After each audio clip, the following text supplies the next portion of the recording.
мектептерде беске дейінгі түрге мобильдік қосымшамен ауыстырғалы отырмын. Яғни бұл қосымша мектепке дейінгі балалар, яғни балабақшамен қамтылмаған балалардың ата-аналарына арналған қосымша. Плей маркеттен немесе App Store арқылы өздеріне осы қосымшаны көшіріп алып, ары қарай баламен жұмыстан алады. Бұның ішінде түрлі бөлімдер бар. Отбасының әңгімелері, гаджеттар уақыты, баланы жұбатыңыз деген сияқты түрлі отбасының әңгімелері дегенде бала отбасындағы әңгімелер. Мысалы, ата, әжені кім екенін білу керек, аға, әпке.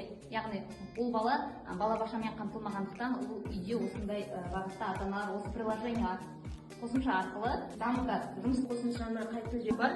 Бұл қосымшаны тек қана қазақ тілінде қолдана аламыз ба, әлде басқа тілдерде де қолдануға болады ма? Бұл қосымша үш тілде, яғни ағылшынша, қазақ, орыс тілінде, яғни өзіңіз таңдаған тілді таңдап ала аласыз. Бұл қосымша туралы түсінікті болды. Енді алдағы уақытта үйімізде өзіміздің балдарымызбен жұмыстан аламыз.